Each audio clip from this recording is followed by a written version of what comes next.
Welcome to episode 27 of Meet the GIMP. My name is Rolf Steinert and I'm recording this in Bremen, northern Germany. I'm breaking some New Year resolutions here because I wanted to record the next show in late January, and today is January 5th. But there is something new to show you, and that's a new video by Joseph. And he shows us how to make an image like this one here, a sketch effect.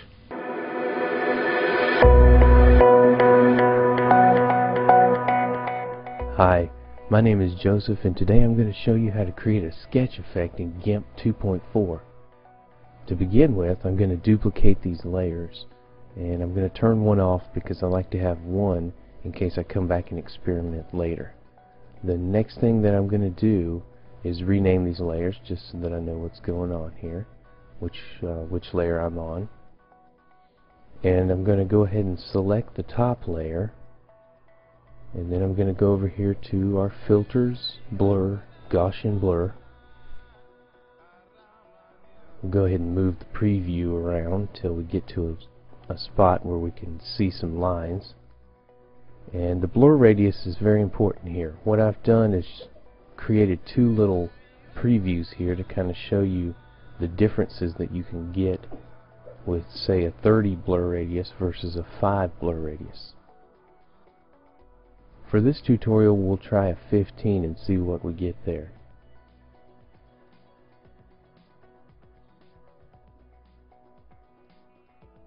Now we've got a nice blur. We've done that on that top layer. So the next thing that we need to do is we need to invert this. So let's go to Colors, Invert, and now we'll go back to our layers, and we'll take that top layer and set its opacity to 50%. And that gives us a nice gray image. Now we're going to merge the two layers together. You could do it this way, or you could do a merge down of the top layer. And the next thing we're going to do is increase the contrast here, and what we're going to use is the Levels tool. As you can see, most of the information in this image is right in the middle, and that's what we're after.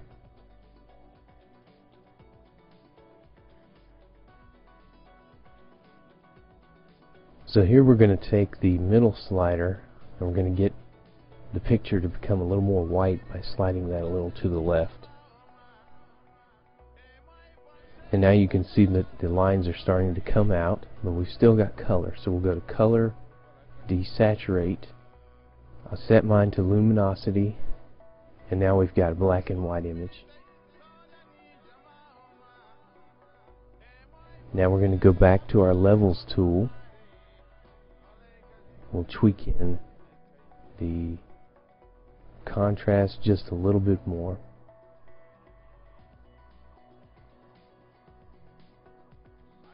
I think that's a little too much.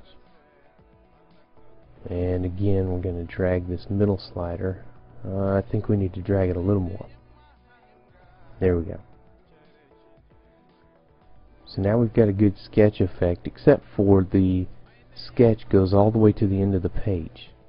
So why don't we add a border to this? So the first thing I'm going to do is create a new layer, and we'll call this white, and we'll set the layer fill type to white. And temporarily we're going to turn the opacity down so that we can see through. Now we're going to select the rectangle selection tool, go ahead and draw a rough selection, and then we'll fine-tune that to what we want. And once we get that fine-tuned, we'll go down here to the Toggle Quick Mask button. When we do that, we get a black and a white border that we can edit just as if it was black and white color. And we can use all of these filters here to create some interesting effects. What I'm going to do is I'm going to go to Filters, Distorts, Waves. And in this box you can see we've got a lot of options for creating some interesting borders.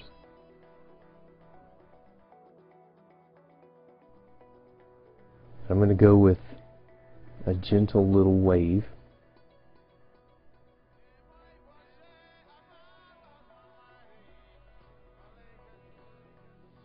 And that looks good. I think next we'll add a little blur.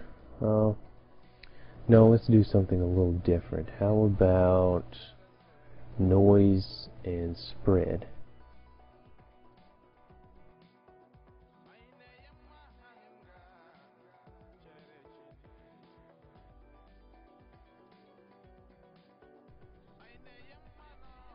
Yeah, I think that looks interesting. So now the next thing, we will click on the toggle the quick mask button again.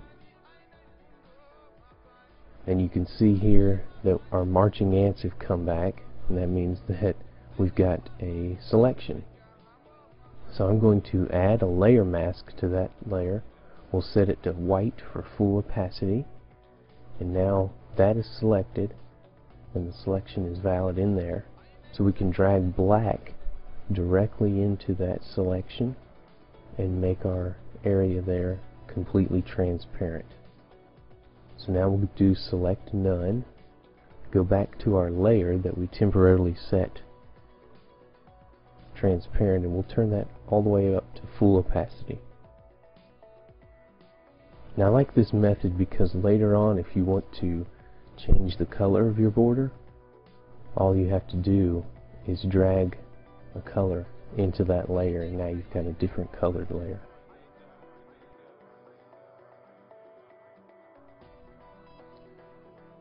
So I got a lot of this information off of gimp.org/tutorials, and as you can see, there's a good many good tutorials on here, so I recommend that you check that out when you get a chance. And with that, I say goodbye and thank you for watching.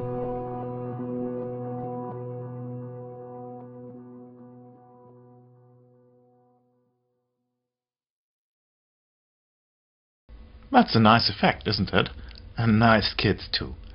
Thank you, Joseph, for this video. Now let's look what has happened there.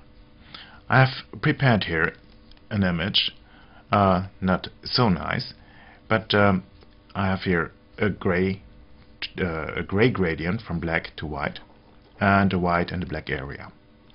And I have already doubled this here. So that was first step, doubling the two images. And now I invert this image. Colors, invert. You see, this is now exactly the opposite. And I go down with the opacity to 50%. And the whole image is gray. That's because half of black plus half of white gives gray. And here half of white plus half of black gives also gray. And also with all the rest of these images. It's simple math. So next step is blurring this layer. Filters, blur, Gaussian blur. And I have already prepared this here. I have unlocked this box and said I want only to have vertical blur and not a horizontal blur, because the image gets really confusing. So this is my desired result. I click on it, and now you see here black and white, or let's say dark gray and light gray lines. These lines here are the result of the blurring of the foreground. When I just zoom in here and enhance the opacity, you see here black, white, and between that the gradient. Below that is here white and here black. And now it's not the exact opposite. Let's go back here. And so the adding up gives here black plus 50% black plus 50% of a darker gray is darker than medium gray. And here it's brighter. So this is the way these edges here come into the game. Here it's medium gray, and here it's medium gray too. But first, let's look at a trick of the eye. Here, this is definitely darker than this one here. And I have here the color picker, and we are looking now here. This is 128, 128, 128, 50%, and, well, it's medium gray. And here we have 127, 127, 127, also 50% gray. And if I would get rid of this here in between, you wouldn't see the step between this here. Look at this area here. Do you see the change here?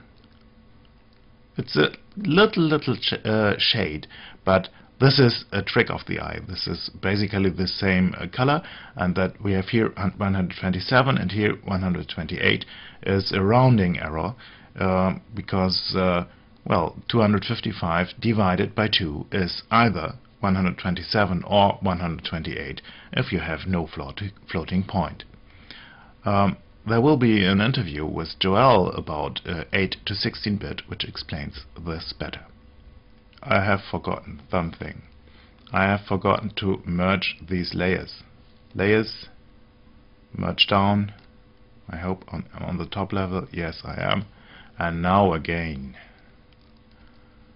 So here we are. This is the image that Joseph had 2 in his image. And now I can just pull this over to here. The median. Pull this over. Get the black darker. And the gray whiter. And you see, from I get here a line of variable thickness, and if I pull these here more and more together, the line gets finer and finer. So let's look at the whole image. Shift Control E, and you see here I have lines instead of the gradients and color fields I had before. I hope this has explained a bit of the background, and well, just try this. Some images look very good with this effect, and others are simply boring. And Joseph's was so funny. I love it. Before I come to a new segment on this show, I have a question for help. The first thing is, I'm redesigning my web page. And if you are a web designer and want to lend me an eye for looking at the stuff I tried up to now, and write me a bit about your opinion about that. I don't want you to do the work for me, just some comments about it. Then please write me at info@meetthegimp.org. The second thing is also with the web page. If you want to write about the GIMP, not necessarily once a week or so, but if you are surfing the web and looking for web pages and reading about tutorials and so on, want to share that, just become a correspondent of meetthegimp.org. I have already one, and you can see his comment about, or his article about New Year resolutions on the web page. It's quite enlightening to read that, and it's fun for me to look at my webpage and not really knowing what I will see. So please just mail me and I'll give you an account. This week I'll start a new segment at Meet the GIMP.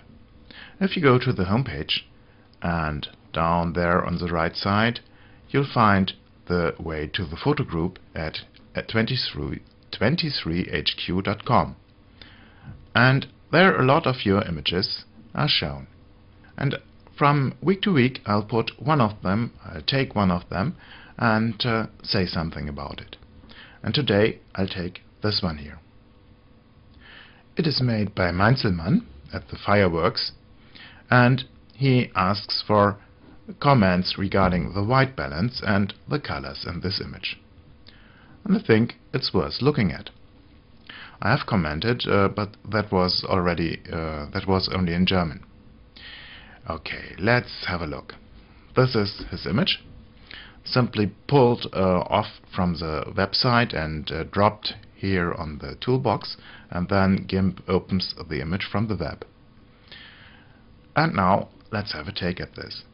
I think the sky has to get a lot darker. The silhouette here at the bottom is great. That has to stay in. But the sky here should be nearly black. Not really black like this, but really black. And perhaps some of these smoke clouds here can be saved. The tool for this is the Curves tool.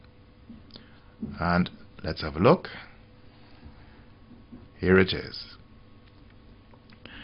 You see here we have a lot of white in this image here. It goes up here. The exposure of this image is very good. You see the very good distributed values about the histogram. And we have black here. You see that? Well, it's not really black. We can make this a bit darker here. Here is black, but this here is not black, it's here. So I can pull the black point up to here. The black point is definition of black. I now say this is black. And here we are. So, you see here, the firework is a bit more prominent.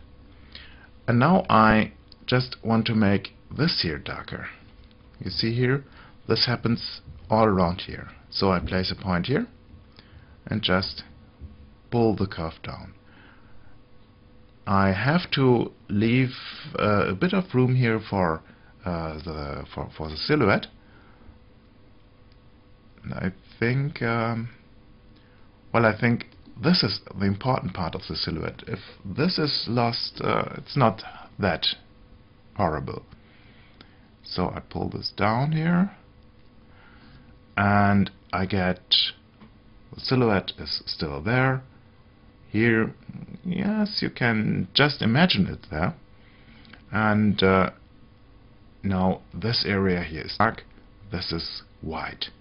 And perhaps this is now a bit too white. And so I just pull this down here too.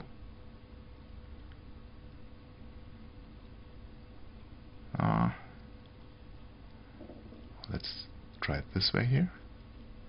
Let's try something strange. No, that doesn't work. Just pull the points out.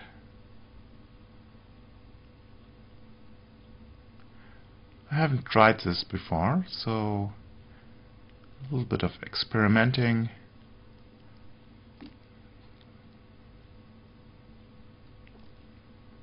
I think this works.